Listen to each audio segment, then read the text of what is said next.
Bem-vindos ao canal Evangelhos Boas Novas de Deus. E hoje eu quero abordar, quero falar sobre o relato que o apóstolo Paulo ele faz à igreja de Filipenses sobre a sua prisão. E aí o que acontece? Eu vou abordar, no caso, os dois versículos, né? O versículo 12 e o versículo 13. Na verdade dá para ser um texto corrido, né? Versículo 12 até o versículo 18 e do 19 em diante, né? Mas eu dividi em três partes o texto, e aí vou abordar a primeira parte do texto hoje, né? Agora com vocês, e na sequência abordarei do versículo 14 até o versículo 17, e em seguida vou abordar a reação que o dilema do apóstolo Paulo sobre o partir e estar com Cristo ou permanecer e dar frutos, né? Então eu dividi o texto em três partes, né? Essa parte do texto do capítulo 1 em três partes. Uma coisa que é interessante, eu já gravei outros vídeos aí, depois você vai aí dar uma olhada. Eu gravei um vídeo só sobre o versículo 1 e 2, o versículo 1 e o versículo 2, onde o texto é o prefácio, né, do livro de Filipenses, onde Paulo vai relatar a autoria do texto, que é ele mesmo, os destinatários são os filipenses, né, e ele coloca aqui, ele traz os ofícios, os oficiais da igreja, bispos e diáconos, e classifica os crentes como os santos. Do versículo 3 até o 11 também, eu já fiz uma exposição aí, você vai ver, só você ir na playlist e observar, que eu falei sobre a oração de Paulo pelos filipenses, né? Inclusive, eu abordei algo bem interessante, que foi do versículo... Eu trouxe 6 características, né? 6 características a respeito do que Paulo ora, né? A partir do versículo 9, 10 e 11. Então você vai aí, confere esses três vídeos. No caso, esse é o terceiro vídeo, né? Primeiro vídeo, versículo 1 e 2, segundo vídeo do 3 ao 11 e agora o 12 e 13. O objetivo da epístola da carta de Paulo aos Filipenses, vou só relembrar, mas se você ver, eu já falei no versículo 1 e 2, quer agradecer aos filipenses a oferta recebida através de Epafrodito, que é o portador da carta de Filipenses, informar sobre a sua situação na prisão, que é o que eu vou abordar agora, versículo 12 e 13, né? Informar que enviaria Timóteo a eles, né? Tratar de alguns problemas, falta de unidade na igreja, né? Havia 2 líderes batendo a cabeça, e também a penetração de alguns judeus legalistas, né, na igreja, trazendo um outro evangelho diferente do que Paulo havia pregado. Então, diante disso, vamos agora abordar o versículo 12 e o versículo 13, né, os relatos de Paulo sobre a sua prisão. Primeiramente, vamos entender um pouquinho da prisão do apóstolo Paulo, para em seguida a gente expor os dois versículos. Paulo, ele desejava ir a Roma, né? Na epístola aos Romanos ele vai abordar isso, que já havia alcançado ali todo o seu campo missionário, e o desejo dele era ir até Roma, de Roma fazer ali uma ponte e ir até a Espanha, né? No entanto, ele vai ser preso, né? Antes disso ele vai ser preso, frustrando assim suas expectativas de ir até a Espanha, né? Mas de toda forma, Deus leva ele a Roma, mas não liberto, mas como prisioneiro, né? E aí, aos Filipenses, Paulo vai relatar sobre a sua prisão, que é o texto que nós vamos ver. O versículo 12 já diz até assim, né? Irmãos, quero que saibais que as coisas que me aconteceram, né? Então, Paulo quer relatar os relatos da sua prisão. A prisão de Paulo, né? a partir do versículo 21 de Atos dos Apóstolos. Atos dos Apóstolos é o livro histórico do Novo Testamento, né? Atos dos Apóstolos, e do versículo 21, a partir do versículo 20, do versículo 17 até o capítulo 28 e o 38 e o 31, ele traz esses relatos, né? A prisão de Paulo, ela vai se dar no templo em Jerusalém. Os judeus vão acusar o apóstolo Paulo de profanarem um templo, né? Por ter permitido a entrada de gentios nos atos do templo. Você vai ver isso em Atos capítulo 21, versículo 27 até o 36. E aí, na prisão dele, ele vai ficar preso em Cesareia durante 2 anos. Você vê isso no capítulo 24, do versículo 21 ao 27, em especial o versículo 27. E depois o apóstolo Paulo vai apelar a Roma, ao imperador, né? Ao imperador, vai apelar a César, que é o imperador. Você vê isso em Atos, no capítulo 25, né? Versículo 10 até o 12, né? E aí, o apóstolo Paulo, como prisioneiro em Roma, ele compreende que Deus havia aberto, né, novos caminhos para o progresso do evangelho, né? Ele tem essa compreensão, né, que Deus abriu ali o caminho para que o evangelho fosse propagado, né? A prisão de Paulo levou ele a propagar o evangelho adiante, né? Aos pretórios, né? A guarda da elite de César, né? Como também aos seus visitantes que os visitavam em Roma, né? Então vamos lá. Paulo também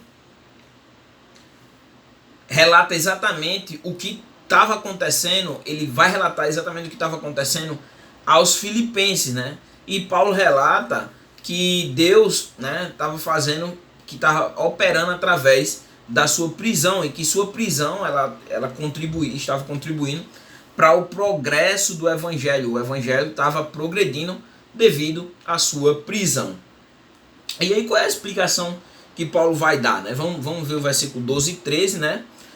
Os relatos de Paulo, né? Que no caso estava servindo, a sua prisão estava servindo para o avanço do evangelho, começando com a guarda do palácio, que ele estava evangelizando a guarda do palácio e espalhando a partir daí, a partir da elite, né?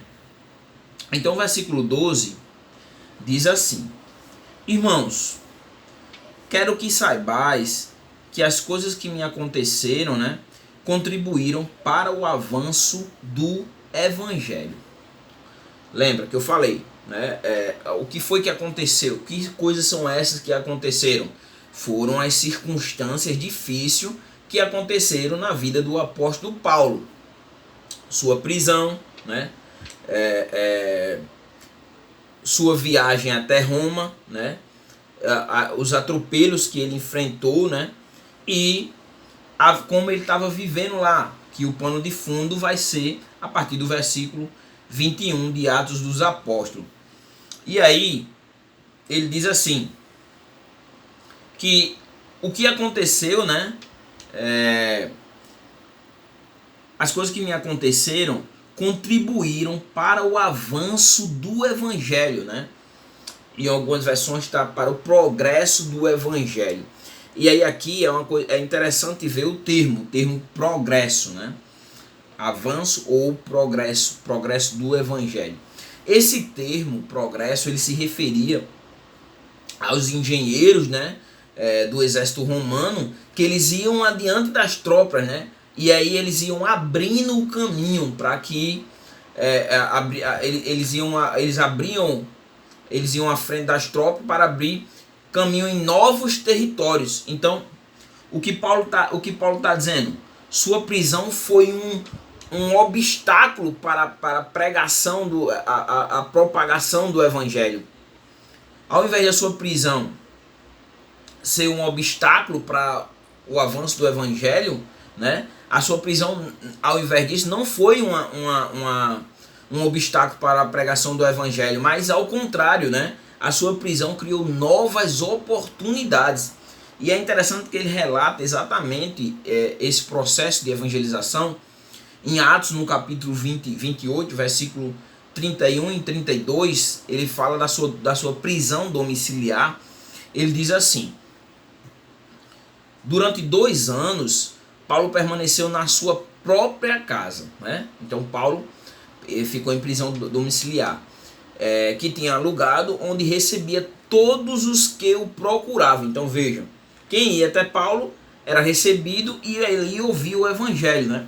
E aí essas pessoas que o procuravam, o que acontecia com ela? O versículo 32 diz: pregava o reino de Deus e com toda ousadia ensinava as coisas referentes ao Senhor Jesus Cristo, sem impedimento algum. E aí o apóstolo Paulo, no versículo 13, ele apresenta o motivo da sua prisão aos que tinham acesso a ele, no caso aos guardas, né? Ele diz assim: a tal ponto de, veja, o versículo 12 diz: irmãos, quero que saibais que as coisas que me aconteceram, né, a sua prisão e todo o contexto, contribuíram para o avanço do evangelho. Quer dizer, tudo isso tem contribuído, não, ao invés de atrapalhar, mas ao contrário de atrapalhar, tem facilitado que o evangelho se propague, né? Tem a sua contribuição para que o evangelho ele siga adiante, que ele progrida, né? A tal ponto de ficar claro para toda a guarda pretoriana, a gente já vai falar sobre a guarda pretoriana, o que eram, e para todos os demais, que é por Cristo que estou na prisão. Então vamos lá. Primeiro vamos observar, o texto diz: de maneira que toda a guarda pretoriana era a elite do imperador, né? Era a guarda do palácio, né? Eles eram membros da guarda imperial, seria a tropa de elite, né? E Paulo ele ficava preso a um desses soldados, né? Algemado, né? E esses soldados eles se viam em turno de 6 horas. Logo, o que era necessário ali? 4 soldados, se cada um de 24 horas dividido por 6 dá 4. Então ele ficava algemado, né, a cada soldado durante 6 horas, né? E aí Paulo tinha a oportunidade de pregar para 4 soldados por dia. Veja aí o que a prisão de Paulo estava proporcionando para o progresso do evangelho. E aí esses guardas, né, eles guardavam o apóstolo Paulo de dia e de noite, né? Em Atos, no capítulo 28, versículo 16, diz assim: uma vez em Roma, Paulo recebeu permissão para morar por sua conta, tendo em sua companhia o soldado que o guardava. Então Paulo era guardado pelo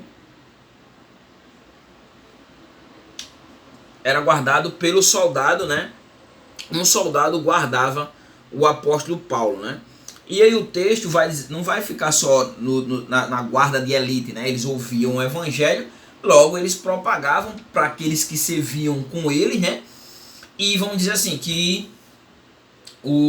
a guarda fosse trocada, digamos assim, ficasse 4 soldados um dia, no outro dia já seriam 4 soldados diferentes. Veja aí o avanço do evangelho, né, diante da guarda de elite ali pretoriana.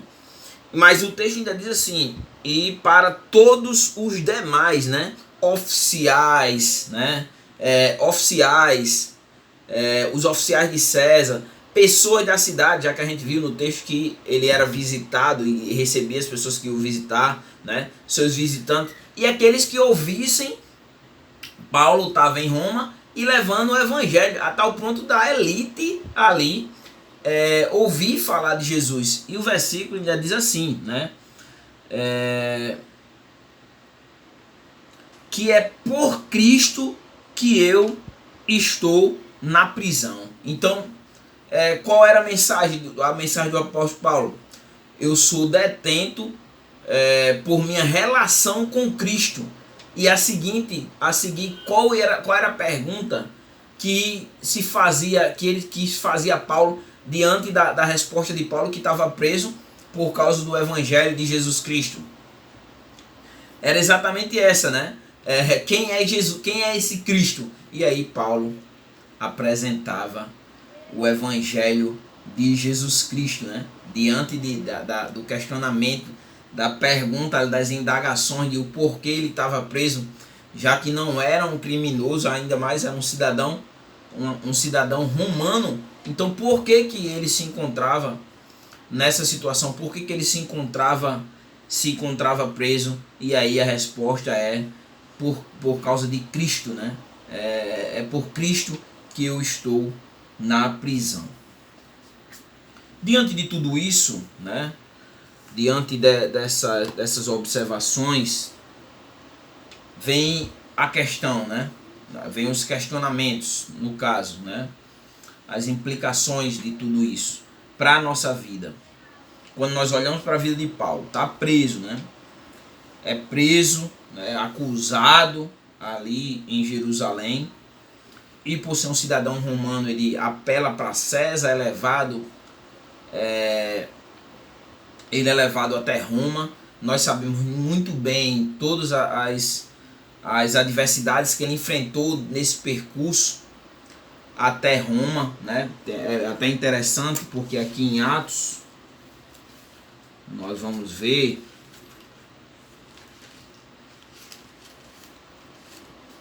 já no finalzinho de Atos,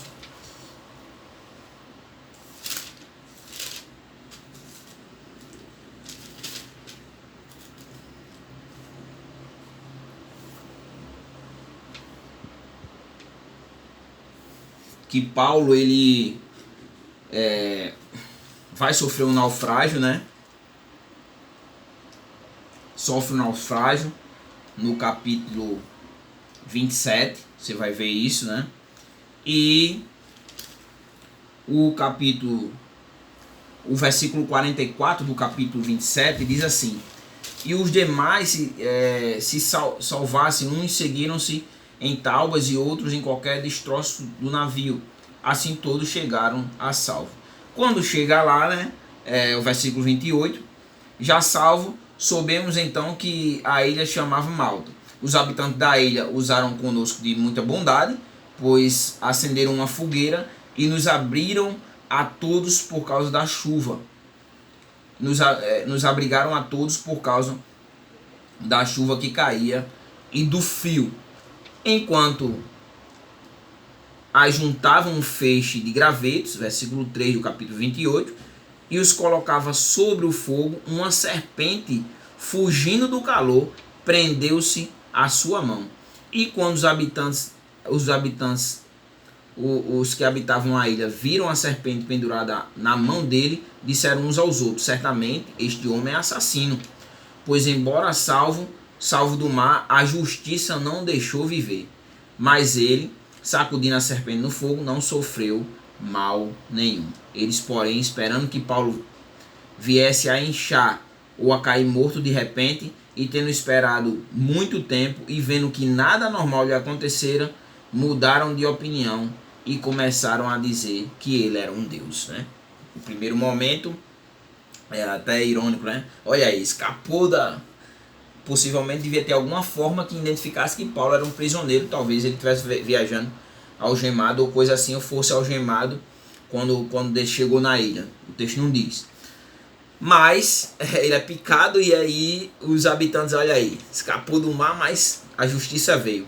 Só que aí não acontece nada com o apóstolo Paulo, e diante daquilo que era uma situação mortal, não acontece nada com o apóstolo Paulo. Logo eles atribuem que ele possivelmente era um deus. Paulo chega lá a Roma, como nós vimos, né?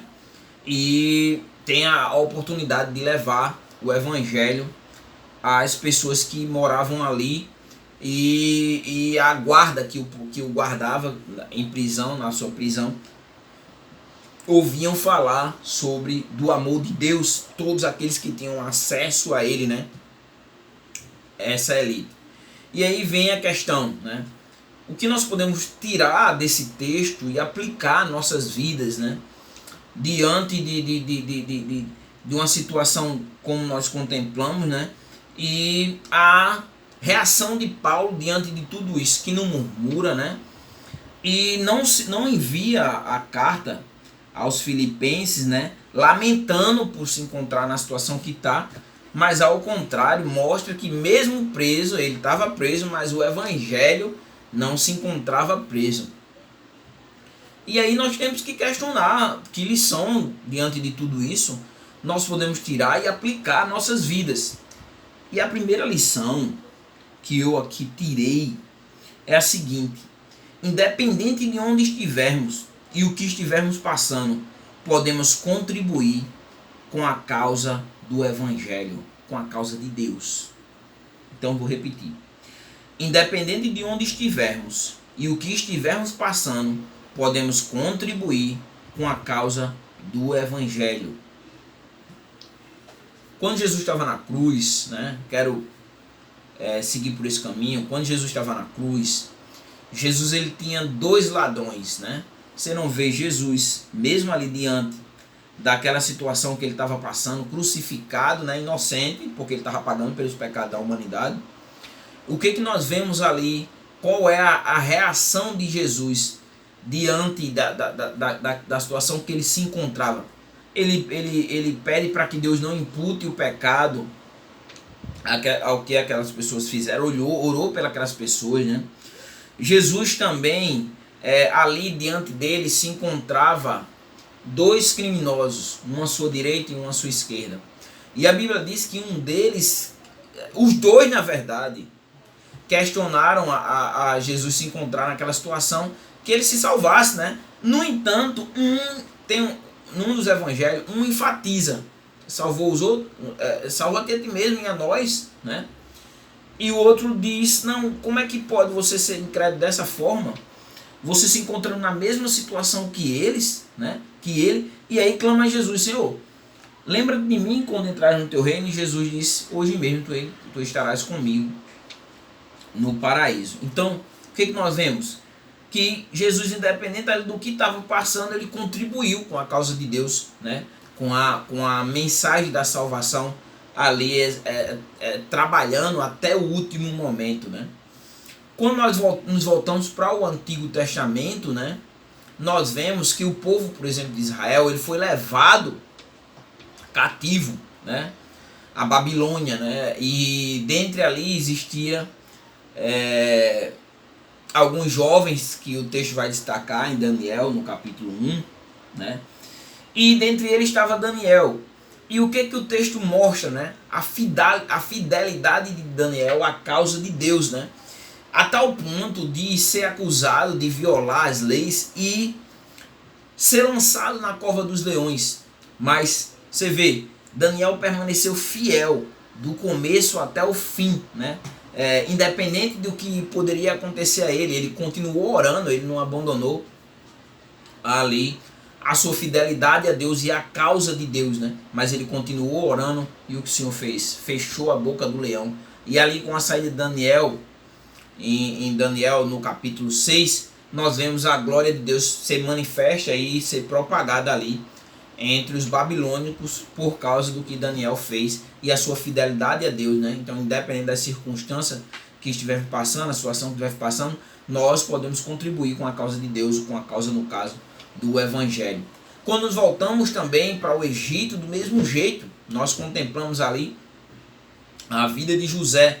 E José, ele tinha tudo também para reclamar, né? Daniel, da mesma forma, né? Reclamar da situação, da adversidade. Mas ao invés disso, ao invés de reclamar, o que nós contemplamos na vida desses homens? Jesus, Daniel e José, né? Que eles ressignificaram a causa de Deus, né? E aí é a questão. Onde nós estamos, né? Não faz a diferença do que nós podemos realizar para o reino de Deus. Não importa. Nós vemos que José chega ali, passa por poucas e boas, né? Na casa de Potifar, passa por poucas e boas na prisão, mas no fim último, o que José ele faz, né? José enaltece o nome do Senhor, né? Enaltece, glorifica o nome do Senhor e a causa de Deus, de levar o povo para lá, para depois libertar o povo e preservar o povo da fome ali, acontece através da vida de José, na sua contribuição com a causa do reino de Deus. Então fica essa aplicação para a sua vida. Independente de onde estivermos e o que estivermos passando, podemos contribuir com a causa de Deus, com a causa do Evangelho. Jesus pode se tornar conhecido como fez o apóstolo Paulo, preso em Roma. A segunda coisa que nós podemos tirar aqui e aplicar à nossa vida é que nós precisamos ver as situações com os olhos de Deus. E aí eu não sei qual é a situação que você está passando, não sei, eu não imagino, né? E muitas vezes na nossa vida nós fazemos planos, né? Nós planejamos, nós traçamos objetivos existenciais e no final é os nossos próprios olhos, é o nosso próprio desejo. Veja, qual era o desejo do apóstolo Paulo? Ir até a Espanha, mas ele estava olhando com os olhos de Deus, né? Nós sabemos que ele vai ser executado não de acordo com as escrituras, mas a partir da história. Nós sabemos e da tradição que Paulo vai ser executado por Nero, né? Então Paulo vai morrer, vai ser assassinado.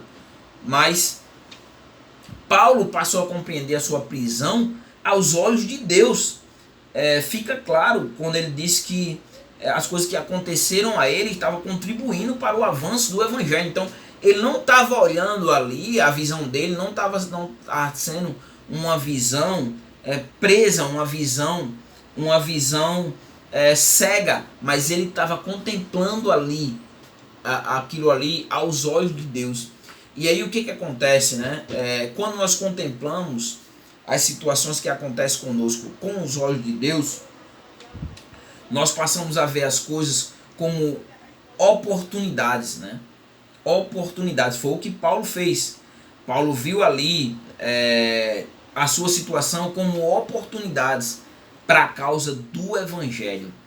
Então isso que você pode estar passando, que você pode estar enfrentando, se você olhar com a ótica de Deus, se você se colocar em comunhão com Deus e deixar com que o Senhor ele observe a sua situação e clareie que isso é uma oportunidade para que o reino de Deus cresça, né? Para que ele se manifeste através da sua vida, né? Você vai ver totalmente de forma diferente da forma como você contempla a sua situação e o que você está passando. Mas também cabe aqui uma outra observação, né? Quando nós olhamos as coisas com os olhos de Deus, nós contemplamos portas abertas para o Evangelho. Foi isso que Paulo contemplou.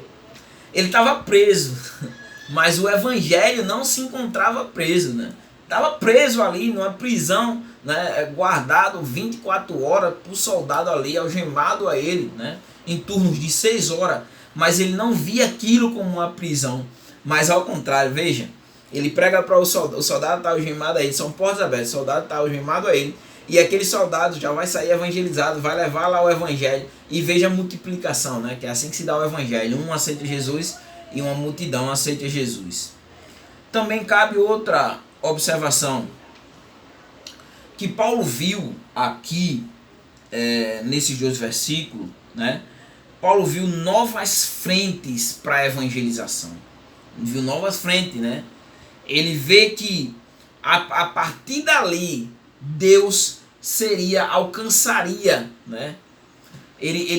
O Evangelho alcançaria novos campos, né?